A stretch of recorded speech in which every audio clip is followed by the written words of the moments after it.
Kayak mana Ustaz? Kayak mana ya Ustaz? Kayak mana ya Ustaz? Kayak mana ya Ustaz? Assalamualaikum warahmatullahi wabarakatuh. Apa kabarnya nih keluarga muslim? Semoga selalu diberikan kesehatan sekeluarga dan diberi kemudahan segala urusannya. Alhamdulillah, kita ketemu lagi nih kawan-kawan di program kesayangan kita. Masih di Kemyu. Kayak mana ya Ustadz? Nah, kali ini kita masih berada di kota Medan. Dan kita sudah menerima pertanyaan dari beberapa warga Medan. Kira-kira pada mau tanya apa aja ya sama Ustadz? Ya udah yuk kita langsung saja ke pertanyaan pertama. Tetap di Kemyu. Kayak mana ya Ustadz? غيب حلا ليسوء نون راو وضم الهمز والماد عدل سما ويلقاه يضم. Bismillah, Assalamualaikum warahmatullahi wabarakatuh. Innal hamdalillah wassalatu wassalamu ala Rasulillah wa ala alihi wa ashabihi wa man walah wala haula wala quwwata illa billah amma ba'd. Para hamba Allah rahimani wa rahmakumullah, para pemirsa Rosyad TV di mana saja Anda berada, azani Allah wa iyyakum jami'ah. Ada pertanyaan dari saudara kita yang menanyakan tentang hukum bertanya-tanya mengapa Allah Subhanahu wa taala memberikan kelebihan rezeki kepada orang lain, tidak kepada dirinya. Apakah ini termasuk bentuk hasad kepada orang lain? Baik para hamba Allah rahimani wa rahimakumullah, sebelum kita menjawab pertanyaan ini, kami ucapkan syukran jazilan wa jazakallahu khaira wa barakallahu fiq. Semoga Allah Subhanahu wa taala menjauhkan kita dari segala keburukan dalam kehidupan dunia dan akhirat kita. Amin ya rabbal alamin. Para hamba Allah rahimani wa rahimakumullah, sekedar bertanya tentang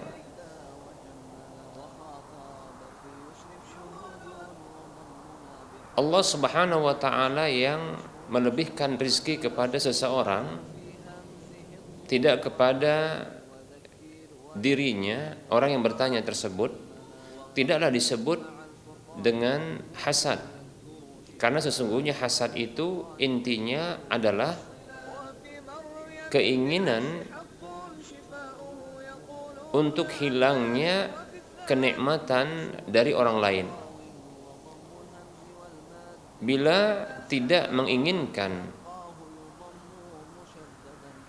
hilangnya nikmat rezeki dari orang lain, maka ini tidaklah dikatakan hasad.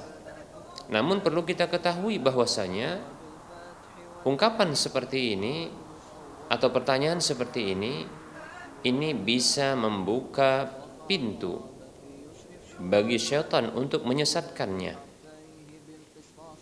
Baik para hamba Allah rahimani wa rahimakumullah, ungkapan ini bisa membuka pintu bagi syaitan untuk menyesatkannya, seperti dia menggugat Allah Subhanahu wa taala di dalam takdir Allah tabaraka wa taala. Seolah-olah dia tidak terima dengan apa yang telah Allah Subhanahu wa taala tetapkan untuknya. Padahal Allah Subhanahu wa taala telah menetapkan segala sesuatu itu 50.000 tahun sebelum diciptakan langit dan bumi. Rasulullah Shallallahu Alaihi Wasallam dalam hadis yang diriwayatkan oleh Imam Muslim, beliau bersabda Shallallahu Alaihi Wasallam, kataballahu maqadira al-khalaiqi qabla an yakhluqa as-samawati wal arda bi 50,000 sanah. Allah Subhanahu wa taala telah menuliskan takdir-takdir para makhluk 50.000 tahun sebelum diciptakan langit dan bumi. Sehingga apa yang menimpanya dari kekurangan rizki itu telah dituliskan oleh Allah Subhanahu wa taala di dalam catatannya Lauhul Mahfuz. Oleh karenanya tidak layak baginya untuk mempertanyakan hal tersebut. Karena sesungguhnya itu adalah ketetapan Allah Subhanahu wa taala. Seorang mukmin dengan keimanannya, ia meyakini takdir yang telah Allah Subhanahu wa taala tetapkan, baik maupun buruknya. Maka di antara buah dari beriman kepada takdir baik dan buruk adalah bisa bersyukur terhadap kebaikan yang Allah berikan kepada hamba tersebut dan bersabar terhadap musibah yang menimpa. Oleh karenanya Nabi kita Muhammad sallallahu alaihi wasallam beliau bersabda dalam hadis yang diriwayatkan juga oleh Imam Muslim, "Ajaban li amril mu'min fa inna amrahu kullahu khairun wa laysa dzaka li ahadin illa lil mu'min. Fa in asabathu sarra syakara fa kana khairan lahu wa in asabathu dharra sabara fa kana khairan lahu." Sungguh menakjubkan perkara orang beriman, karena sesungguhnya setiap perkaranya itu adalah baik dan hal itu tidaklah akan pernah terjadi bagi seorang pun kecuali bagi orang beriman. Maka apabila sesuatu apa saja yang menyenangkan bagi dirinya itu menghampirinya, maka dia bersyukur, maka itu baik baginya. Dan apabila sesuatu yang memudaratkan itu menimpa dirinya, maka dia bersabar, maka itu baik baginya. Hadis riwayat Muslim. Ini kondisi seorang mukmin, seorang muslim yang dia bersyukur dan bersabar, bersyukur dan bersabar di dalam kehidupannya, dan tidak akan dia menggugat Allah Subhanahu wa taala di dalam takdir-takdir Allah Subhanahu wa taala. Jadi pertanyaan, mengapa Allah lebihkan rizki kepada orang lain tidak kepada dirinya? Ini bisa membuka pintu bagi syaitan untuk menyesatkannya. Ini mirip ya dengan ungkapan pengandaian terhadap sesuatu yang telah terjadi. Dalam hadis yang juga diriwayatkan oleh Imam Muslim dari sahabat Abu Hurairah radhiyallahu anhu, Rasulullah sallallahu alaihi wasallam bersabda, "Al-mu'minul qawiyyu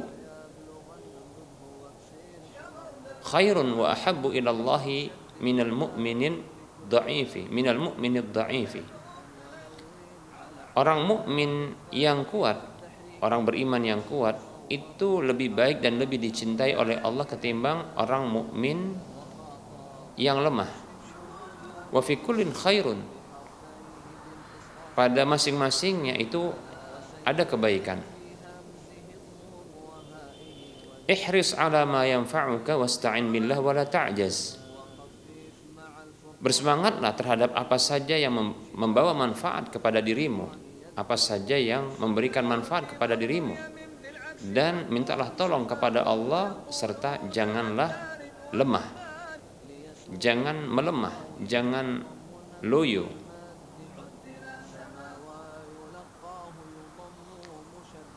Wa in asabaka syai'un fala taqul law anni fa'altu kana kada wa kada. Dan andaikan satu musibah menimpamu, maka jangan kau ucapkan, andaikan aku lakukan begini dan begitu, pasti akan jadi begini dan begitu. Walakin qul qaddarallahu wa ma syaa fa'ala. Namun katakan, ini semua telah ditakdirkan oleh Allah, dan apa saja yang Dia kehendaki maka pasti terjadi. Fa inna law taftahu amal syaitani, karena sesungguhnya ucapan pengandaian, andaikan begini dan begitu, mengapa begini dan begitu, yang semisal itu maksudnya, maka itu bisa membuka amalan syaitan, yaitu amalan syaitan yang menyesatkan manusia. Hadis riwayat Muslim. Baik para hamba Allah rahimani rahimakumullah. Hasad itu sebuah hal yang tercela, akhlak dan sifat yang tercela. Bertanya tentang mengapa Allah Subhanahu wa taala melebihkan rezeki kepada yang lain, tidak kepada kita, ini juga hal yang tercela, walaupun bukanlah termasuk sikap hasad. Baik para hamba Allah rahimani warahmatullah, bila kita ingin diluaskan rizki, dilapangkan rizki, maka berdoa kepada Allah Subhanahu wa taala, berdoa kepada Allah, bertakwa kepada Allah Subhanahu wa taala. Karena takwa insyaallah taala ini akan bisa, dengannya Allah Subhanahu wa taala memberikan rezeki dari jalan yang tidak disangka. Allah tabaraka wa taala berfirman di dalam surah At-Talaq ayat 2 dan 3. A'udzu billahi minasyaitonir rajim. Wa may yattaqillaha yaj'al lahu makhraja wa yarzuqhu min haitsu la yahtasib. Dan siapa saja yang bertakwa kepada Allah Subhanahu wa taala, maka Allah jadikan jalan keluar baginya dan Allah berikan rezeki dari jalan yang tidak diduga. Di antara bentuk ketakwaan tersebut seperti amalan menyambung silaturahim kepada karib kerabat, berbuat baik kepada orang tua, karib kerabat, maka ini merupakan bentuk silaturahim dan ini akan bisa melapangkan rizki dengan izin Allah tentunya. Dalam hadis yang diriwayatkan oleh Imam Bukhari dan Muslim, Nabi kita Muhammad sallallahu alaihi wasallam bersabda, "Man ahabba an yubsata lahu fi rizqihi wa an yunsa'alahu fi atharihi falyasir rahimahu." Siapa saja yang suka untuk dilapangkan rizkinya dan ditunda kematiannya, siapa saja yang suka dan ingin untuk dilapangkan pada rizkinya, dibentangkan pada rizkinya dan ditunda pada kematiannya atau dipanjangkan pada usianya, maka sambunglah tadi silaturahimnya. Demikian. Baik para hamba Allah rahimani warahmatullah, berdoa kepada Allah Subhanahu wa taala di antaranya juga bisa ya merubah takdir yang belum terjadi. Yang takdir itu maksudnya adalah takdir yang ada di tangan malaikat yang akan berubah dengan doa. Dalam hadis yang diriwayatkan oleh Imam Ahmad dan yang lainnya, Rasulullah bersabda sallallahu alaihi wasallam, "La yaruddul qada'a illa du'a wa la yazidu fil umri illa al birr." Tidak ada yang bisa menolak takdir yang belum terjadi maksudnya kecuali doa. Dan tidak ada yang bisa menambahkan pada usia kecuali kebajikan. Semoga penjelasan ini bermanfaat. Wassallallahu ala Muhammad wa ala alihi wa ashabihi ajma'in walhamdulillahi rabbil alamin. Wassalamualaikum warahmatullahi wabarakatuh. Alhamdulillah, sudah jelas ya kawan-kawan jawaban dari Ustaz. Nah, semoga bisa menambah ilmu kita semua dan jangan lupa mengamalkannya. Sekarang kita lanjut ke pertanyaan selanjutnya. Kayak mana ya Ustaz?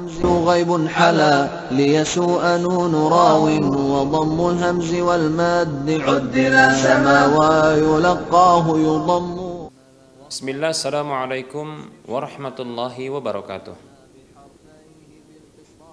Alhamdulillahi rabbil alamin, wabihi nasta'in ala umuri dunya waddin, wa ashhadu an la ilaha illallah rabbul alamin, wa ashhadu anna muhammadan abduhu wa rasuluhu ashraful anbiya'i wal mursalin, wa salawatullahi wa salamuhu alaihi wa ala alihi wa ashabihi ajma'in wa man tabi'ahum bi ihsanin ila yaumiddin, amma ba'd. Para pemirsa Rosyad TV di mana saja Anda berada rahimani wa rahmakumullah. Ada pertanyaan dari saudara kita yang menanyakan tentang hukum memberikan nama makanan-makanan atau minuman-minuman dengan nama-nama yang buruk untuk menarik para customer, ya, pembeli agar bisa membeli makanan atau minuman tersebut, yaitu dengan nama-nama seperti ya setan, iblis, atau yang semisalnya. Baik para hamba Allah rahimani wa rahimakumullah. Sebelum kita menjawab pertanyaan ini, kita ucapkan syukran jazilan wa jazakallahu khair wa barakallahu fi kepada sang penanya. Semoga Allah Subhanahu wa taala menjauhkan kita dari perbuatan-perbuatan yang buruk, sikap-sikap yang buruk, akhlak yang buruk dalam kehidupan kita. Amin ya rabbal alamin. Baik para hamba Allah rahimani wa rahimakumullah. Sesungguhnya makanan-makanan yang halal disebut oleh Allah Subhanahu wa taala dengan makanan-makanan yang baik. Seperti Allah Subhanahu wa taala berfirman dalam surah Al-A'raf ayat 157. Allah katakan, A'udzu billahi minasyaitonir rajim. Wa yuhillu lahumut thayyibat wa yuharrimu 'alaihimul khaba'is. Dan dia yaitu Allah Subhanahu wa taala menghalalkan untuk mereka at-thayyibat. Itu makanan-makanan atau minuman-minuman ya yang baik-baik, sekaligus mengharamkan atas mereka al-khaba'is, yaitu hal-hal yang buruk. Apa saja yang buruk? Baik para hamba Allah rahimani wa rahimakumullah.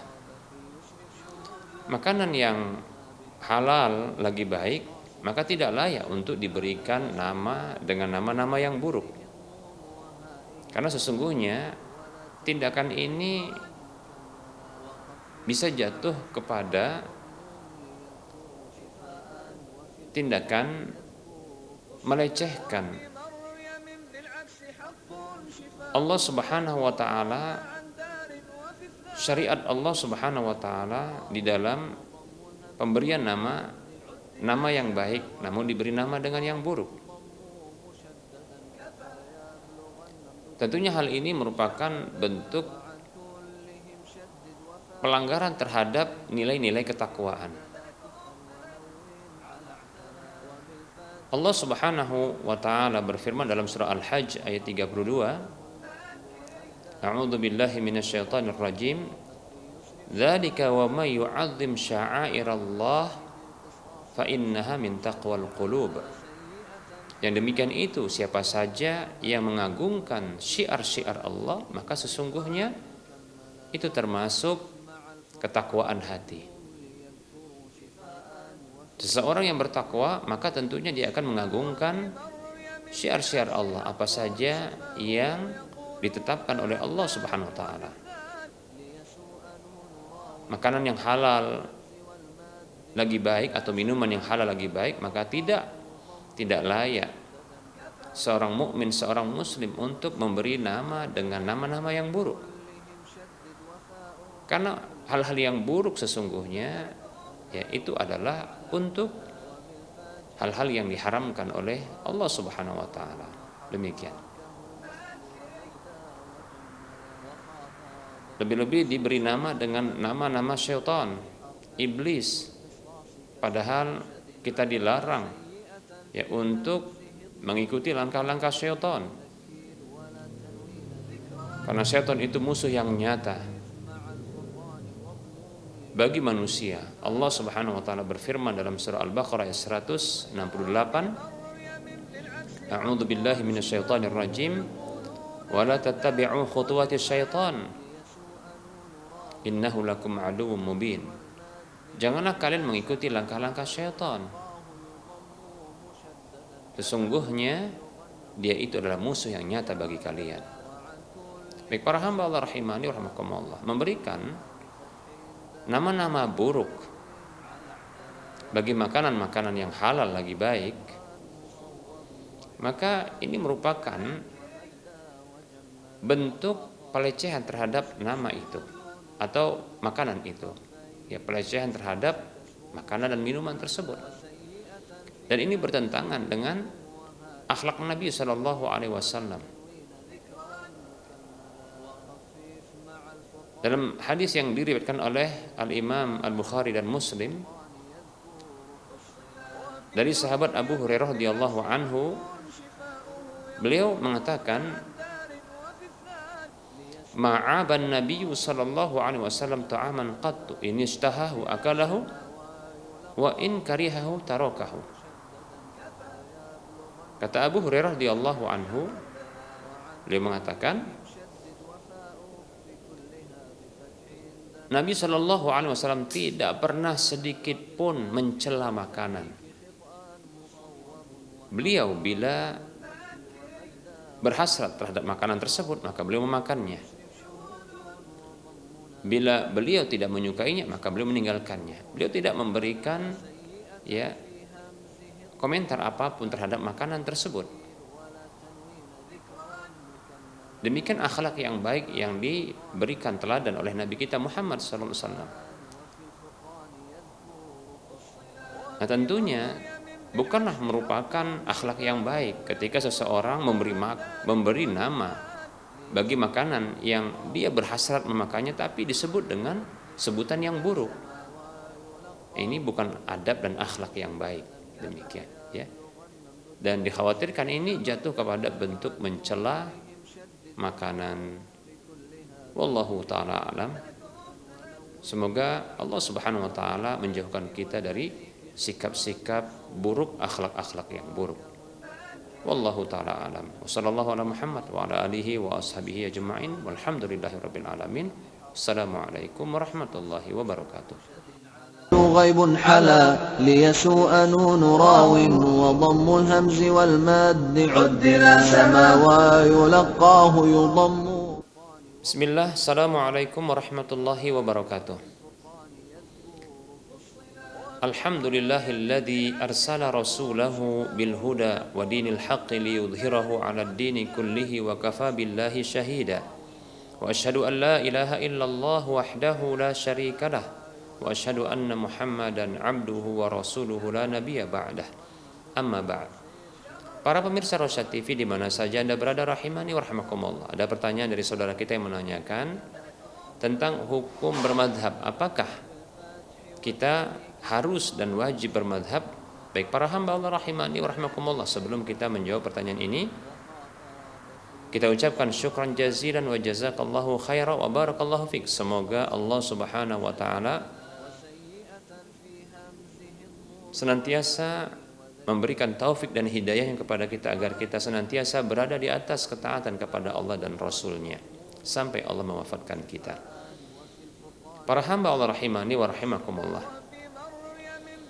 ketahuilah sesungguhnya kita para hamba hanyalah diwajibkan oleh Allah Subhanahu wa taala untuk taat kepada Allah dan Rasul-Nya.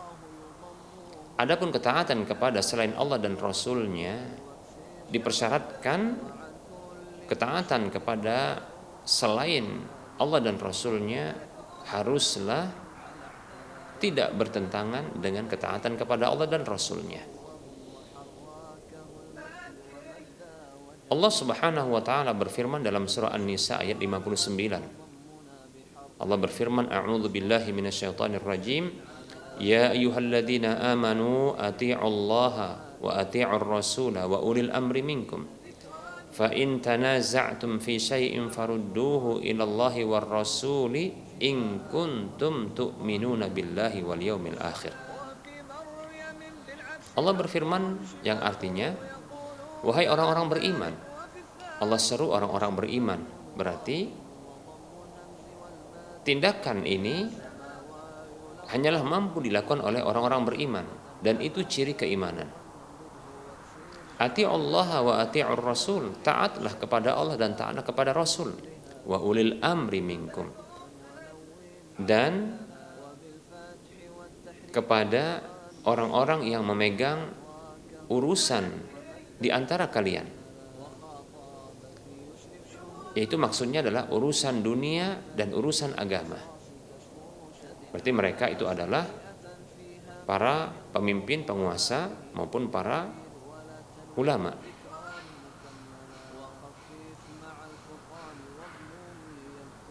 Allah Subhanahu wa taala memerintahkan untuk taat kepada Allah dan Rasul-Nya. Dengan Allah menyebutkan kata perintah ati'u sebelum Allah dan Rasul-Nya. Ati'u Allah wa ati'ur Rasul. Taati Allah dan taati Rasul. Namun untuk orang-orang yang memegang urusan, baik itu urusan dunia dan agama kita, Allah tidak sertakan sebelumnya dengan perintah ati'u, menunjukkan bahwasanya para penguasa dan pemimpin serta para ulama, tokoh-tokoh tidaklah ditaati secara menyendiri, namun mengikuti ketaatan kepada Allah dan Rasul-Nya. Dan itu dipertegas oleh Allah Subhanahu wa taala pada ungkapan berikutnya. Fa in tanaza'tum fi syai'in farudduhu ila Allahi war Rasul. Maka apabila kalian berselisih dalam urusan apa saja, maka kembalikanlah hal itu kepada Allah dan Rasul. Kembali kepada Allah maksudnya kepada kitabullah Al-Qur'an. Kembali kepada Rasul maksudnya adalah kembali dengan bertanya kepada Rasul semasa hidup beliau. Namun bila beliau telah wafat, maka kembali kepada petunjuk-petunjuk beliau yang terdapat dalam hadis-hadis beliau sallallahu alaihi wasallam. Lalu Allah mengaitkan hal ini dengan keimanan. In kuntum tu'minuna billahi wal yaumil akhir. Bila kalian benar-benar beriman kepada Allah dan hari akhir. Menunjukkan bahwasanya kebenaran iman seseorang adalah taat kepada Allah dan Rasul dan mengembalikan semua urusan yang diperselisihkan atau diperdebatkan itu kepada Al-Quran dan hadis Nabi Sallallahu Alaihi Wasallam, firman Allah dan firman dan sabda Rasul. Baik para hamba Allah rahimani rahimakumullah. Ayat ini ya tidaklah memerintahkan kita untuk mengembalikan perkara kepada para tokoh, para ulama, kepada seorang pun. Baik para hamba Allah rahimani wa rahimakumullah. Ini menunjukkan ya kepada kita bahwasanya memang ya kewajiban untuk taat hanya kepada Allah dan Rasul. Maka dari sini kita pahami bahwasanya tidak ada kewajiban untuk mengikuti madhab. Karena madhab itu adalah kumpulan-kumpulan pendapat dari para tokoh-tokoh agama. Dan kita tidak diwajibkan oleh Allah untuk mengembalikan ya semua perkara agama kita kepada selain Allah dan Rasul-Nya. Demikian.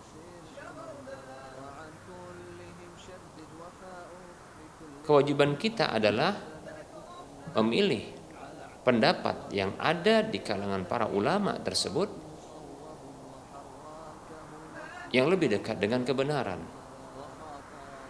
yang tertuang di dalam Al-Quran maupun hadis Nabi Sallallahu Alaihi Wasallam. Para ulama yang mereka adalah ulama-ulama Ahlus Sunnah wal Jamaah, mereka mengambil fikih mereka, pendapat mereka itu pun berasal dari Al-Quran dan hadis Nabi Sallallahu Alaihi Wasallam. Di antara contohnya adalah ungkapan dari Imam Abu Hanifah dan Imam Asy-Syafi'i yang mirip dan sama ungkapannya. Mereka berdua mengatakan rahimahumallah, idza sahhal haditsu fahuwa madhhabi. Apabila telah sahih hadis itu, maka itulah madhabku, itulah pendapatku. Lihat Imam Abu Hanifah rahimahullah, demikian pula Imam Asy-Syafi'i rahimahullah, menjadikan hadis Nabi, dan itu salah satu dari wahyu Allah Subhanahu wa taala, standar kebenaran, itu menjadi sumber pengambilan pendapat. Maka mereka, para ulama-ulama, tokoh-tokoh agama kita ini, bahkan di antara mereka adalah ulama-ulama yang menjadi pencetus dari madhab-madhab yang ada, seperti Imam Abu Hanifah, ya, yang dari beliaulah muncul madhab Hanafi. Imam Malik, yang dari beliau muncul madhab Maliki. Imam Asy-Syafi'i, yang muncul dari beliau madhab Asy-Syafi'i. Imam Ahmad bin Hanbal rahimahumullah, yang muncul dari beliau madhab Hambali.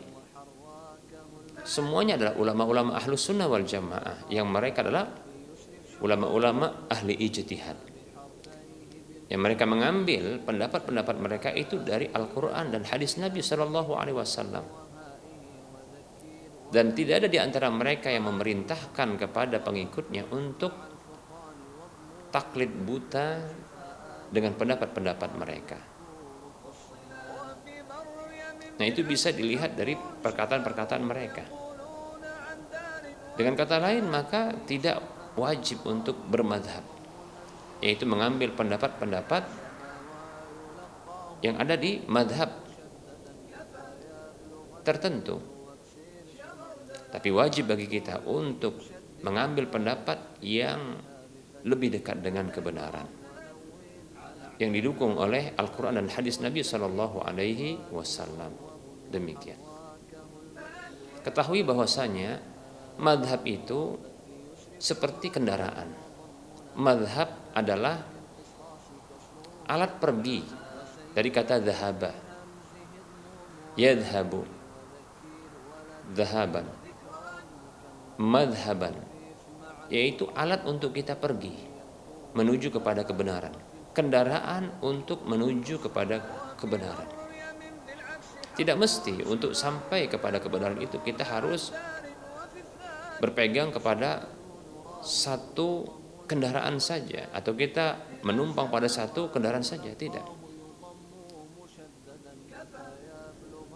Yang penting benar-benar kendaraan ini mengarah kepada jalurnya menuju kepada kebenaran.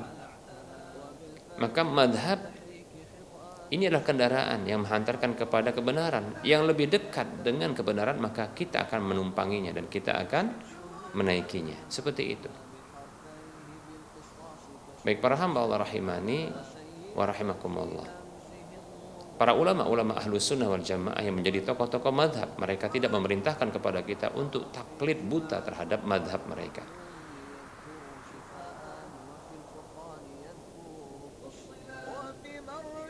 Bahkan mereka punya potensi untuk keliru dan salah. Oleh karenanya Nabi kita Muhammad SAW bersabda dalam hadis yang diriwayatkan oleh Imam Al-Bukhari dan Muslim. Ini lafaz Imam Muslim, Rasulullah bersabda sallallahu alaihi wasallam, "Idza hakamal hakimu fajtahada fa asaba falahu ajrani." Apabila seorang hakim, itu orang yang memiliki kemampuan untuk memutuskan hukum, akan menetapkan hukum, lalu dia berijtihad, lalu tepat, maka dia mendapatkan dua pahala. Pahala atas usahanya dan pahala atas ketepatannya. Wa idza hakama fajtahada fa akhta'a falahu ajrun wahidun. Namun apabila orang yang akan memutuskan hukum tersebut, dia memutuskan hukum lalu dia bersungguh-sungguh berijtihad, namun dia keliru, maka dia hanya mendapatkan satu pahala saja, yaitu pahala atas usahanya. Namun kesalahannya dimaafkan dan tidak boleh bagi kita untuk mengikuti kesalahan tersebut. Baik para hamba Allah rahimani wa rahimakumullah. bagi siapa saja di antara kita yang mampu, untuk menyimpulkan hukum dari dalilnya, maka kita silahkan menelaah pendapat-pendapat para ulama yang lebih dekat dengan kebenaran. Namun bagi siapa saja yang tidak memiliki kemampuan untuk mengambil dan menyimpulkan hukum dari dalilnya, maka silahkan dia bertanya kepada para ulama. Karena itu diperintahkan oleh Allah Subhanahu wa taala dalam surah Al-Anbiya ayat 7, Allah katakan fas'alu ahla dzikri in kuntum la ta'lamun, bertanyalah kepada orang yang tahu tatkala kalian tidak tahu. Apabila kita tidak tahu tentang sebuah hukum dari hukum-hukum permasalahan agama, maka bertanya kepada ahli ilmu dalam hal ini, para ulama, orang yang tahu dalam masalah ini. Demikian. Maka pastikan bahwa jawaban dari ulama tersebut atau ahli ilmu tersebut adalah jawaban yang lebih dekat dengan kebenaran yang berdasarkan dalil Al-Quran maupun hadis Nabi SAW. Semoga penjelasan ini mencerahkan dan memberikan manfaat. Wassallallahu ala Muhammad wa ala alihi wa ashabihi ajma'in. Walhamdulillahirabbil alamin. Assalamualaikum warahmatullahi wabarakatuh. Bagi kamu yang mempunyai pertanyaan perihal agama, silahkan kirim video pertanyaan kamu menggunakan HP atau kamera ke nomor WhatsApp 0822 8888 6630 atau kirim ke email kami rasyad.tv@gmail.com dengan format isi video, nama, alamat, dan pertanyaan yang akan kamu tanyakan. Ayo kirim pertanyaan kamu dan tunggu jawabannya di Camyu. Kayak mana ya Ustadz? Alhamdulillah, kita telah sampai di pertanyaan terakhir hari ini. Nah, semoga apa yang disampaikan Ustadz tadi bisa menambah ilmu agama kita semua. Ingat ya kawan-kawan, menuntut ilmu agama itu wajib loh atas setiap muslim. Dan terima kasih telah menyaksikan episode Camyu kali ini. Insya Allah, sampai jumpa lagi di episode-episode Camyu berikutnya. Assalamualaikum warahmatullahi wabarakatuh.